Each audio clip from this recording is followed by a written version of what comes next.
Shalom saudara, senang sekali bisa menjumpai saudara lagi untuk bisa membagikan kebenaran firman Tuhan.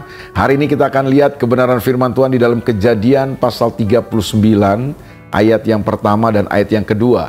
Kejadian 39 ayat yang pertama dan ayat yang kedua. Adapun Yusuf telah dibawa ke Mesir, dan Potifar seorang Mesir, pegawai istana Firaun, kepala pengawal raja, membeli dia dari tangan orang Ismail yang telah membawa dia ke situ. Tetapi Tuhan menyertai Yusuf, sehingga ia menjadi seorang yang selalu berhasil dalam pekerjaannya. Maka tinggallah ia di rumah tuannya orang Mesir itu.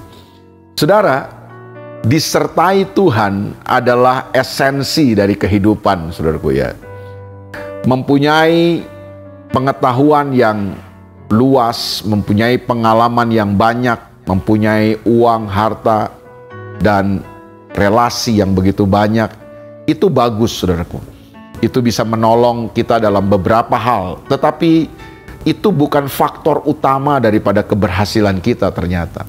Keberhasilan dalam kehidupan orang percaya, keberhasilan dalam kehidupan anak-anak Tuhan, itu sangat ditentukan oleh penyertaan Tuhan dalam kehidupan kita. Apakah kita orang-orang yang disertai Tuhan? Dan ternyata disertai Tuhan itu adalah kunci. Disertai Tuhan itu adalah hal yang paling utama dalam kehidupan kita. Tanpa Tuhan menyertai kita, kita semua nothing. Saudara mungkin bisa sukses, saudara mungkin bisa kaya raya, tetapi tanpa disertai Tuhan, semua kesuksesan dan kekayaan kita nothing, sia-sia. Belajar dari seorang yang bernama Yusuf. Yusuf tidak punya modal apapun. Yusuf tidak punya kenalan siapapun. Dia datang ke Mesir sebagai seorang budak. Kita sama-sama tahu seorang budak adalah seorang yang gak punya apa-apa. Bahkan bukan hanya materi yang dia tidak punya, tapi hak dalam kehidupan pun sudah tidak ada. Karena seorang budak itu ketika dia jadi seorang budak, dia telah menyerahkan semua haknya kepada majikannya. Bayangkan saudaraku, Yusuf datang ke Mesir tidak punya apa-apa, tidak punya modal apapun. Tetapi yang luar biasa adalah Alkitab bilang Yusuf berhasil. Dimanapun dia ada, saudara akan baca dalam kitab, Yusuf berhasil. Dia ada di rumah Potifar sebagai seorang budak, sebagai seorang pembantu, sebagai seorang yang dipekerjakan. Tetapi Alkitab berkata, apa saja yang Yusuf perbuat, apa saja yang Yusuf lakukan, dijadikan Tuhan berhasil. Kuncinya adalah karena Yusuf mempunyai penyertaan Tuhan. Dia tidak mempunyai apa-apa, tapi satu hal yang dia punya penyertaan Tuhan. Nah, penyertaan Tuhan itu yang dahsyat.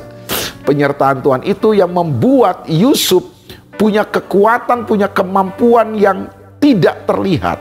Sehingga Yusuf bisa menjadi seorang yang cakap dalam pekerjaannya, dan apa saja yang dia kerjakan itu berhasil. Itu sebabnya hari ini saudaraku, hiduplah dalam penyertaan Tuhan. Jadilah orang-orang yang disertai oleh Tuhan. Sebabnya bangun hubungan dengan Tuhan. Jangan jalan sendiri, karena saya percaya orang yang disertai Tuhan adalah orang-orang yang mau ikut dalam tuntunan Tuhan. Orang-orang yang disertai Tuhan adalah orang-orang yang mau taat dalam tuntunan-tuntunan Tuhan. Tidak selalu Tuhan menuntun kita ke jalan yang mudah, jalan yang nyaman, tetapi percayalah, Tuhan pasti akan menuntun kita ke jalan-jalan yang benar, jalan-jalan yang Tuhan kehendaki, jalan-jalan di mana kita akan melihat kemenangan demi kemenangan. Kadang-kadang kita harus melewati proses-proses dalam kehidupan ini, itu biasa. Tapi waktu kita berjalan dituntun oleh Tuhan, kita akan melihat kemenangan demi kemenangan. Jadilah orang yang disertai Tuhan. Karena disertai Tuhan adalah hal yang esensi dalam kehidupan ini. God bless you all. Tuhan berkati saudara. Mari kita berdoa. Bapa, dalam nama Yesus, hari ini kami mau melangkah bersama dengan Tuhan. Kami mau menjadi orang-orang yang disertai Tuhan. Karena ketika Tuhan beserta dengan kami, maka kami akan melakukan perbuatan-perbuatan yang besar. Tanpa penyertaan-Mu, kami tidak mampu berbuat apapun Tuhan. Itu sebabnya sertailah kami, Bapa. Tuntunlah kami. Hari ini kami akan lihat kemenangan demi kemenangan dalam kehidupan. Dalam nama Yesus kami berdoa. Amin.